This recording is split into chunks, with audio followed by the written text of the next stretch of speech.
Hello, 10th graders. In today's session, we are going to start with the next topic, which is a continuation of my last session, in which I have taken up Ohm's law. I have taken IV and VI graphs as well as the factors affecting the resistance. Here in this class, we are going to compile all the factors which affect the resistance, and we come up with a new term that is known as resistivity. Resistivity is nothing but the resistance of a conductor whose length is 1 meter and whose cross section area is 1 meter square. So last session we have learned that R is directly proportional to L. That means resistance of a conductor is directly proportional to the length of the conductor. So quickly एक बार recap कर लेते हैं. That means कि अगर आप length increase करोगे conductor में तो resistance भी increase हो जाएगा. Similarly, resistance is inversely proportional to the cross section area. Means if you are going to increase the cross section area, the electrons will not increase and the resistance will decrease because there will be lesser collisions because of more availability of the space to pass through. Now if we combine the two factors together, what do we get? That R is proportional to L upon A, children. And I have explained you in the last class that we never leave the relation on the proportionality. We always need to turn our proportionality to equality.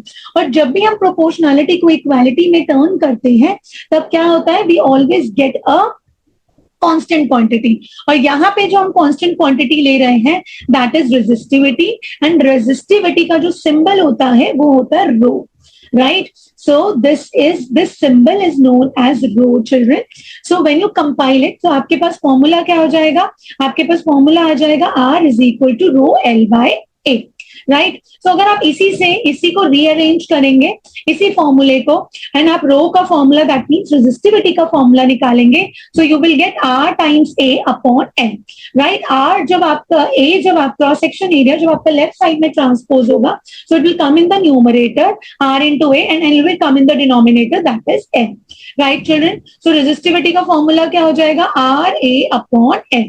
So where R stands for the resistance of a conductor, A stands for the cross section area which is a pathway which let the electron pass through it, and L stands for the length of the conductor. So clearly आपके पास यहाँ पे दो फॉर्मूले आ गए हैं, right? And what are those two formulas? One is resistivity and one is resistance in terms of resistivity, right children? So here R is equal to rho L by A and rho is equal to RA by L.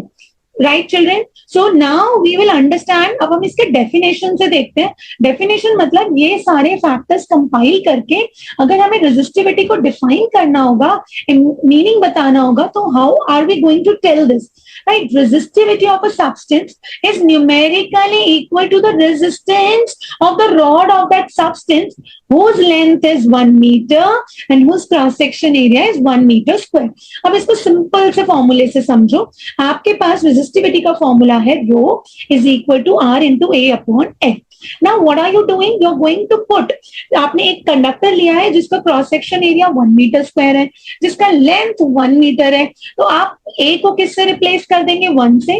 आप L को भी किससे replace कर देंगे? 1 से. तो अगर आप दोनों को 1 से रिप्लेस कर देंगे तो आपका रेजिस्टिविटी किसके इक्वल हो जाएगा? Resistance of a conductor. तो हम रेजिस्टिविटी को डिफाइन करना बहुत इजी है इस फॉर्मूले की हेल्प से. रेजिस्टिविटी उस कंडक्टर का रेजिस्टेंस होता है जिस कंडक्टर का लेंथ 1 मीटर होता है और cross section area 1 metre square होता है. सो अगर मुझे यूनिट ऑफ रेजिस्टिविटी को डिफाइन करना है तो यूनिट ऑफ रेजिस्टिविटी में कैसे डिफाइन करूंगी? यूनिट हम किससे डिड्यूस करेंगे? फॉर्मूले से.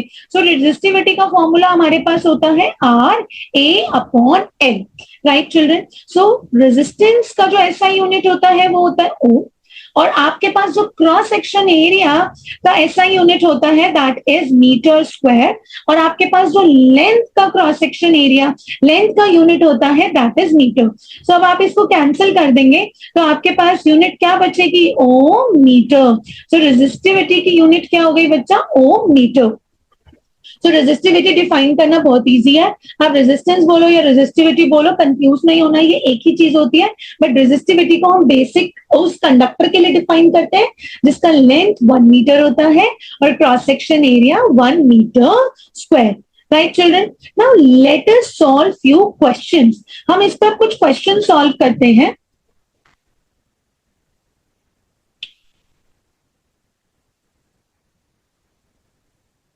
Okay, let us now understand why alloys are used instead of pure metals in resistors and heating elements. ऐसा क्यों होता है कि हम alloys prefer करते हैं over pure metals in the resistors and heating elements. जितने भी heating appliances होते हैं, they are creating heat energy. अब वो क्यों कर रहे हैं और हम उस heat energy के लिए हम alloys क्यों prefer करते हैं instead of pure metals? पहले हम ये समझेंगे बच्चा. So this says that alloys have high resistivity, right? Alloys do not oxidize or burn easily. Alloys की resistivity कैसी होती है? उसकी resistivity high होती है. It gives high resistance and produces more heat and when current passes. अब resistivity high होने की वजह से वो हाई रेजिस्टेंस ऑफर कर रहा है. अब हाई रेजिस्टेंस ऑफर करने से क्या होता है, जब पीछे जो स्पेसिफिक पोटेंशियल है, हाउस होल्ड पोटेंशियल होता है बच्चा 220 वोल्ट, सो उसके अकॉर्डिंगली करंट का सप्लाई तो रहेगा, वो तो रुकेगा नहीं. बट हमने क्या कर दिया, हमने आगे जाके रेजिस्टेंस बढ़ा दिया. मीन्स हमने जो ब्लॉकेज है, मैंने आपको समझाया था कि potential is a push and resistance is a blockage, तो हमने ब्लॉकेज इंक्रीज कर दिया. अब ब्लॉकेज आप सोच, सपोज यू आर वॉकिंग या ड्राइविंग ऑन अ हाईवे और हाईवे पे कुछ पुलिस ने, कॉप्स ने क्या किया है, उन्होंने बैरियर्स लगा दिए. तो बैरियर लगाने से क्या होगा, ट्रैफिक जैम हो जाएगा. पीछे से जो गाड़ियां हैं वो सारी की सारी कार्स जो है, vehicles, they are coming on in speed. But आगे जाके बैरियर की वजह से क्या हो रहा है कि उनका स्पीड हॉल्ट हो रहा है और वहां पे एक ट्रैफिक सा हो गया, वहां एक क्राउड इकट्ठा हो गया. और वो क्राउड की वजह से क्या हो जाएगा, दे start colliding with one another because हम वी हैव सेंसेस, तो हम तो ब्रेक सप्लाई करके स्टैग्नेंट पोजीशन पे खड़े हो जाएंगे. बट इलेक्ट्रॉन्स के साथ तो ऐसा नहीं है. इलेक्ट्रॉन्स के पास हमेशा उनके पोटेंशियल एनर्जी, उनकी काइनेटिक एनर्जी हाई रहती है. Electrons keeps on moving, right. उनके पास काइनेटिक एनर्जी हमेशा रहता है. तो काइनेटिक एनर्जी होने की वजह से, right, when they are having kinetic energy they keep on moving. तो जब आगे की साइड ब्लॉकेज है और वो आ रहे हैं, they are coming, so they start colliding with one another. अब कोलाइडिंग से क्या होगा, फ्रिक्शन क्रिएट होगा और फ्रिक्शन से क्या प्रोड्यूस हो जाती है, heat energy. So this concept we use to create the heating elements. आप इलेक्ट्रिक हीटर ले लो, इलेक्ट्रिक आप केटल ले लो, right, you have your electric geyser, और ये कितने भी अप्लायंसेस जो आपके इलेक्ट्रिक केटल है, ये सब अप्लायंसेस के पास एलॉयज होते हैं, right. And these alloys offer the high resistances, जिसकी वजह से ज्यादा हीट प्रोड्यूस होती है जब करंट पास करे. अब आप समझ रहे हैं ना कि पीछे से करंट तो आ ही रहा है, फ्लो ऑफ इलेक्ट्रॉन्स भी आ रहा है, बट आगे जाके हमने बैरियर लगा दिया. वो बैरियर क्या है, एक हाई रेजिस्टिव एलिमेंट, राइट. और वो क्या है, एलॉयज. जैसे कि हम इसमें निक्रोम यूज करते हैं, कॉन्स्टेंटन यूज करते हैं, मैग्नेन यूज करते हैं. सो ये सारे एलॉयज जो होते हैं, इनकी रेजिस्टिविटी हाई रहती है. दे offer high resistances, thus producing more heat when the current passes. अब नेक्स्ट आ जाओ, ये ऑक्सीडाइज नहीं कर रहा. अब हीट करने पे कुछ मेटल्स क्या होते हैं, वो ऑक्सीडाइज हो जाते हैं. जैसे कॉपर को हीट करोगे तो वो ऑक्सीडाइज होके कॉपर ऑक्साइड बना देगा. कॉपर तो कनेक्टिंग वायर में यूज होता है, तभी कॉपर कभी भी हीटिंग एलिमेंट में यूज नहीं होता, right children. So it do not oxidise और बर्न, तो ये बर्न नहीं करते, right, at high temperature even, but they can stay red hot without getting damaged. So this unique property of alloys makes them fit to be as a heating element in heating appliances. अब nichrome की बात करते हैं. Nichrome is an alloy of nickel and chromium, right. ये most common alloy है जो हमारा as a heating element use होता है. Electric iron, toaster, kettle, geyser, room heater, hair dryer, इन सारे ही appliances में we use which alloy, we use nichrome. अब because of its two properties, this question is super important, right. अब ये दो प्रॉपर्टीज कौन सी हैं, फर्स्ट कि इसकी हाई रेजिस्टिविटी हाई होती है. रेजिस्टिविटी हाई होने की वजह से क्या होगा, ऑफर ज्यादा रेजिस्टेंस ऑफर करेंगे तो करंट तो उतना ही पास करे, रेजिस्टेंस ब्लॉकेज ज्यादा हो जाएगी तो कोलिजन्स होना स्टार्ट हो जाएंगे. कोलिजन्स की वजह से फ्रिक्शन होगा, व्हेन दे रब विद ईच अदर, कोलाइड कर रहे हैं और उससे हीट एनर्जी जनरेट होगी. तो सक्सेसफुली अब हमने हीट एनर्जी तो जनरेट करवा दी कोलाइड करके, बट अगर वो हीट एनर्जी ऐसी हो कि वो ऑक्सीडाइज करे या वो पर्टिकुलर मेटल बर्न करने लगे, इसीलिए प्योर मेटल्स को प्रेफर नहीं किया जाता, एलॉयज को प्रेफर किया जाता है, because they do not oxidize or burn, but they can stay red hot without getting damaged, right children. Now let us compare the resistivity of different materials. अगर हम कंडक्टर्स की बात करते हैं बच्चा, तो कंडक्टर्स का जो रेजिस्टिविटी होता है वो बहुत लो होता है. That is why they are suitable to be used as a connecting wire. Like आप कॉपर को किस लिए यूज करते हो कनेक्टिंग वायर में, क्योंकि उसका रेजिस्टिविटी और resistance is superly low. Right, when you are talking of alloys, अभी हमने एलॉयज का बात किया, अगर हम एलॉयज का बात कर रहे हैं बच्चा, सो एलॉयज के केस में the resistivity is much higher as that of metals. Right, so अगर हम बात करेंगे 25 to 60 टाइम्स आपकी रेजिस्टिविटी ज्यादा होती है एलॉयज की as compare to the metals. जैसे आपका मैग्नेन है, कॉन्स्टेंटन है, ये सारे ऐसे रेजिस्टर यूज किए जाते हैं. क्यों? बिकॉज इनका रेजिस्टिविटी हाई है, और दूसरा रीजन ये ऑक्सीडाइज नहीं करते. तो ये 2 मार्कर में question is set for the exam. ये बहुत बार पूछा गया है कि why do we prefer alloys over the pure metals. There are 2 simple reasons. First, they have high resistivity. 2, they do not oxidize. When you're talking of insulator, जैसे आपका glass है, एबोनाइट रॉड है, तो ये जितने भी इंसुलेटर्स हैं आपके, इनका रेजिस्टिविटी तो भाई सुपरली हाई है. सुपरली हाई मतलब ये तो चेंज ही नहीं करते विद टेम्परेचर. क्यों? क्योंकि इसमें इलेक्ट्रॉन्स ही नहीं है, तो उसमें रेजिस्टिविटी हाई होने की वजह से they block the current. Super high resistivity they are having. Now when you talk of semiconductor are somewhere lying between the conductors and the insulators. अब हम कंडक्टर्स की बात कर रहे हैं, उनकी रेजिस्टिविटी बहुत लो होती है, इंसुलेटर्स की बहुत हाई होती है, बट सेमीकंडक्टर्स की समवेयर इन बिटवीन.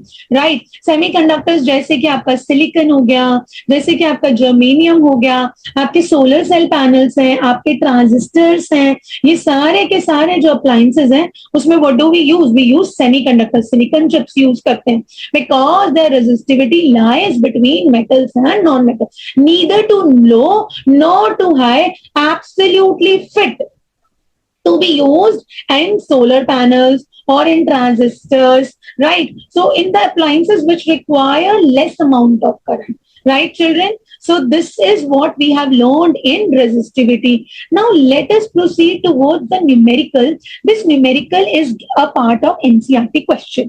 Right, अभी हमने resistivity का फॉर्मूला पढ़ा. Right, अब इसके ऊपर न्यूमेरिकल करेंगे, बिकॉज रेजिस्टिविटी टॉपिक पर जब भी क्वेश्चन आएगा तो आपका या तो कंपैरिजन रिलेशन का आएगा या न्यूमेरिकल आएगा. अब ये न्यूमेरिकल आपसे क्या बोल रहा है बच्चा? अब कॉपर वायर जिसका डायामीटर गिवन है which is 0.5 mm and resistivity given है 1.6 into 10 raised to the power -8 ohm meter. आपसे क्या पूछा गया? आपसे लेंथ ऑफ द वायर पूछा गया to make its resistance 10 ohm, और सेकेंड पार्ट में आपको बोला गया how much resistance change if the diameter is double. तो अगर हम रेजिस्टिविटी का फॉर्मूला देखें which is rho equals to RA/L, तो हम डायरेक्टली रेजिस्टिविटी को एरिया से रिलेट कर रहे हैं, not diameter. And diameter increase होगा तो एरिया भी इंक्रीज होगा. So diameter is related to area and area is related to resistivity. Right children? तो अब अगर हम इसको देखते हैं, रेजिस्टिविटी की अगर हम बात करेंगे, तो हमें पहले डायामीटर गिवन है. डायामीटर हमें क्या गिवन है बच्चा? इससे हम क्रॉस सेक्शन एरिया निकालेंगे, और आप ये याद रखेंगे कि जो क्रॉस सेक्शन एरिया होता है that is always circular in shape. Right, तो क्रॉस सेक्शन एरिया निकालने के लिए अगर हमें डायामीटर गिवन है तो एरिया निकालने के लिए हम हमेशा फॉर्मूला यूज करते हैं पाई आर स्क्वायर. और अगर आपको रेजिस्टिविटी का एसआई यूनिट याद है तो आप याद रखेंगे कि जो रेजिस्टिविटी का एसआई यूनिट है that is ohm metre. Right, so ohm metre, तो आपको जो डायामीटर गिवन है वो मिलीमीटर में गिवन है, तो आपको पहले यूनिट चेंज करना होगा. आप मिलीमीटर से किस में लाएंगे? मीटर में लेकर आएंगे. राइट चिल्ड्रन, पहले हम डायामीटर कर लेते हैं. We have diameter which is equal to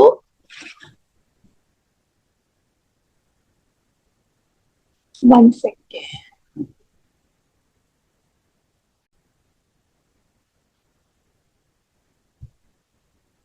So we have D here, children. D is your 0.5.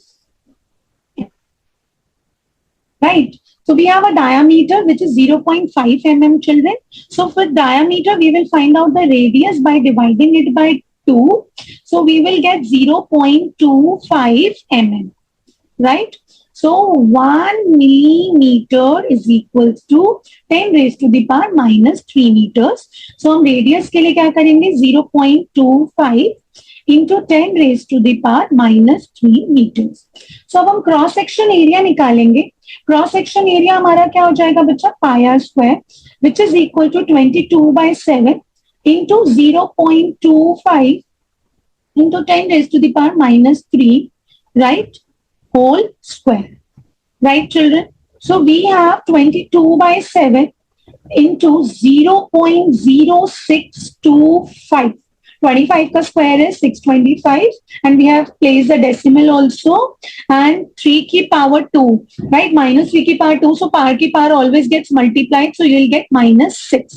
So upon solving, children, you will get 0.1964 into 10 raised to the power minus 6 meter square. So ये क्या आ गया आपका बच्चा cross section area. तो हमने cross section area निकाल लिया. अब हमें क्या गिवन है, हमें रेजिस्टिविटी गिवन है. रेजिस्टिविटी क्या गिवन है हमें 1.6 into 10 raised to the power minus 8 ohm meter.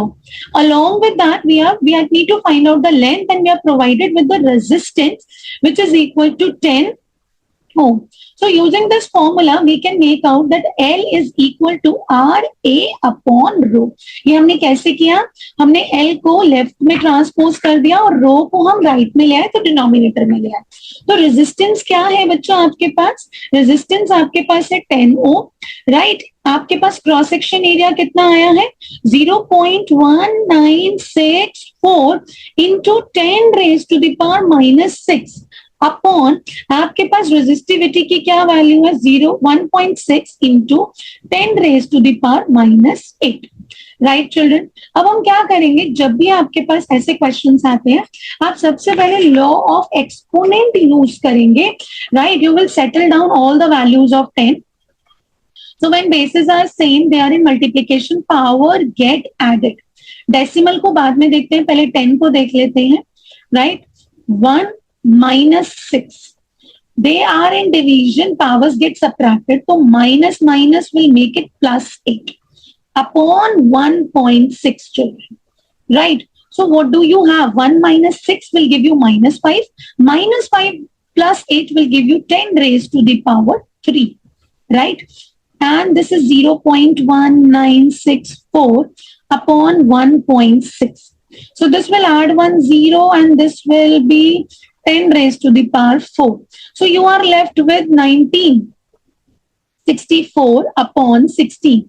अब आप देखेंगे तो यहाँ पर this will cancel these two because 3 plus 1 gives you 4 and 4 minus 4 is 0 and anything raised to the power 0 is 1. Right. तो अगर अब आप इसे डिवाइड करेंगे तो आपके पास आएगा 122.7 metre is the length of the wire. Right children. So this is how we have sorted the first part. अब हमारा फर्स्ट पार्ट हो गया. लेंथ ऑफ द वायर क्या आया है 122.7 meters. अब हमें क्या करना है, we have to figure out the second question. How much does the resistance change if the diameter is double? अगर आप diameter double करते हो तो क्रॉस सेक्शन एरिया भी क्या हो जाता है, डबल हो जाता है. तो रेजिस्टेंस पे क्या चेंज आएगा. So let me clear my screen for the second part. तो सेकेंड पार्ट क्या बोल रहा है, डायामीटर को डबल किया गया. सो अगर आपने डायामीटर को डबल कर दिया है तो आपका क्रॉस सेक्शन एरिया भी क्या हो जाएगा, डबल हो जाएगा. Right. Cross section area will also get 2 times. And how the resistance and cross section area related, we know that they are inversely related to one another. So अगर आपका cross section area double हो गया है तो आपका resistance क्या हो जाएगा, हाफ हो जाएगा. Right. So resistance of the wire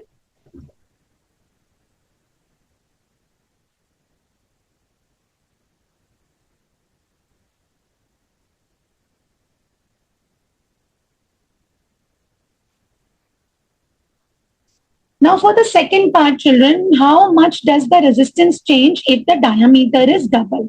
अब आप यहाँ पे एक बात ध्यान रखेंगे, अगर आप डायामीटर डबल कर रहे हो तो आपका रेडियस डबल हो रहा है और एरिया में क्या होता है, area is pi are square. तो रेडियस डबल होने से जो आपका एरिया है वो क्या हो जाएगा, 4 times हो जाएगा. The area will be cross section area क्या हो जाएगा बच्चा, 4 टाइम्स हो जाएगा। एंड आपका रेजिस्टेंस जो होता है वो इनवर्सली प्रोपोर्शनल होता है एरिया के। तो जब आपका रेजिस्टेंस इनवर्सली प्रोपोर्शनल होगा एरिया के, और एरिया क्या हो चुका है आपका 4 times, so that will be 4 times of A. तो अगर आप देखेंगे आप इसको सेपरेटली लिख सकते हैं 1/4 इंटू 1/8। सो आपका रेजिस्टेंस कितने टाइम्स रिड्यूस कर जाएगा, 1/4 time. So resistance will reduce by 1/4. Right, children? So with this we have understood the question which comes in resistivity. Now let us practice one more question. एक और question हम करते हैं जिसमें हमें क्या गिवन है। This question is pretty simple, simpler than the earlier one. Why? Because आपको कॉपर वायर गिवन है जिसका लेंथ है 2 metre, cross section area given है which is 1.7 into 10 raised to the power minus 6 meter square, has a resistance of 2 into 10 raised to the power minus 2 ohms. Right? तो आपको length given है which is 2 meters, आपको cross section area given है which is 1.7 into 10 raised to the power minus 6 meter square. Right? और आपको resistance given है which is 2 into 10 raised to the power minus 2 ohms. अब आपको find out क्या करना है बच्चा, आपको फाइंड आउट करना है रेजिस्टिविटी ऑफ कॉपर। ठीक है, अब we know that resistivity is RA/L, right children. So आपके पास what is R, 2 into 10 raised to the power minus 2. What is A? 1.7 into 10 raised to the power minus 6 upon what is L? That is 2 meters. Right, children? So 2 will cancel 2. When bases are same, they are in multiplication, power get added. So 1.7 into minus 2 and minus 6. So 10 raised to the power minus 8 ohm meter. That is the resistivity of this copper wire. So very simple question, children. We'll do one more question now.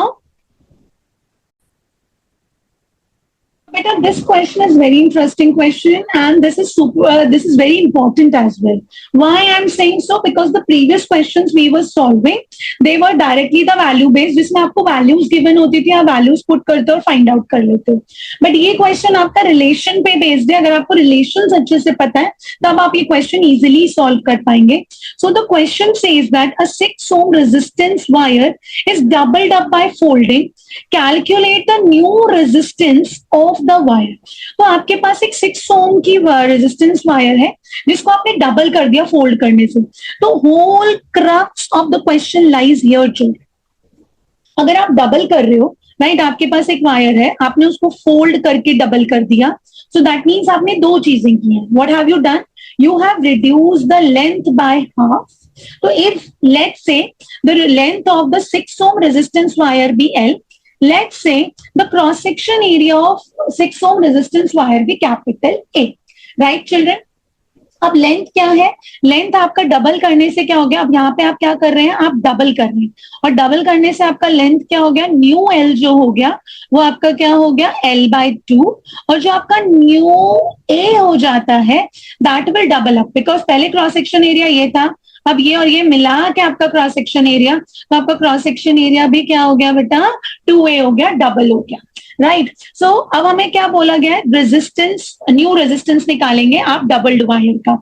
To do so, अब ऐसा करने के लिए what we are suppose to do is, हमें क्या करना होगा, we have to find out the resistance, right?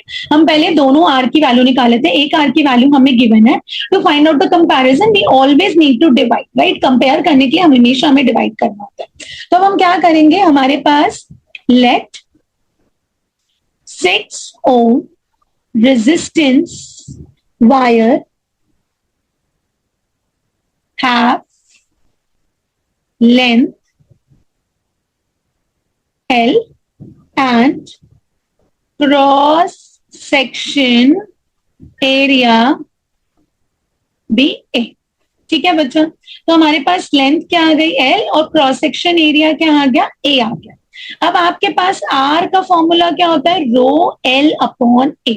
तो जो आपका R है वो 6 है, राइट, रेजिस्टिविटी रो है, लेंथ आपका L है और क्रॉस सेक्शन एरिया A। तो आप इसे एज्यूम कर लेंगे your equation 1। because we have to compare the two resistances to get the new resistance. अब new resistance के लिए हम कैसे काम करेंगे? New resistance for new R, L is equal to L by 2 and A is equal to 2A. ठीक है? This is your new R, this is your new L and this is your new A. अब आप जब इसके लिए solve करेंगे तो आपका न्यू R क्या आ जाएगा? Rho, right? And this will be, आपने वायर को डबल कर दिया, रेजिस्टिविटी फिक्स रहता है, तो आप क्या करेंगे, आपका L क्या हो जाएगा? L by 2, right? और क्रॉस सेक्शन एरिया क्या हो जाएगा आपका? 2 टाइम्स हो चुका है, right children? So you will mark this as equation 2. So what will you do? You will divide. आप क्या करेंगे? आप डिवाइड करेंगे 2 by 1, राइट? जब आप 2 by 1 करेंगे तो आपके पास क्या आ जाएगा? हमें न्यू आर की वैल्यू चाहिए. So new R upon the previous R which is 6. So new R का आपका वैल्यू क्या है? रो, हम वैल्यू सब्स्टिट्यूट कर देंगे L upon 2 times 2 makes it 4A upon 6 जो आपका ओल्ड प्रीवियस है उसका आपका वैल्यू क्या है? You have rho L upon A. तो आप इसको रीअरेंज करके लिखेंगे rho L upon 4A into A upon rho L. So rho L will cancel rho L, A will cancel A, so that will come out to be 1 upon 4. अब आपके पास जो new R upon 6 है, तो हमें new are की वैल्यू चाहिए. New are 6 हमारा राइट साइड पे ट्रांसपोज होगा, तो that will become 1/6 upon 4 which is equal to 1.5 ohms. So आपका न्यू आर क्या आ गया बच्चा? That has come out to be 1.5 ohms. तो जब आप 1.5 ohms आपका आया है, that is the new resistance. So इस टाइप के क्वेश्चंस बहुत इंपॉर्टेंट होते हैं, इस टाइप के क्वेश्चंस बहुत ज्यादा पूछे जाते हैं. इस साल वैसे भी 2026 बोर्ड एग्जाम में आपका कॉम्पिटेंसी लेवल बढ़ने वाला है. So this kind of questions are very well expected in your 2026 board. So with this children we have covered our topic that is resistivity. We have understood in our last session. जिन बच्चों ने नहीं देखा है वो last session Ohm's law समझेंगे और फिर रेजिस्टिविटी पर आएंगे, तो आप बहुत अच्छे से कनेक्ट कर पाएंगे दोनों topic. In my next session I am going to bring up the 2 types of connections in our electricity, that is the series connection and the parallel connection. Right children? So stay tuned.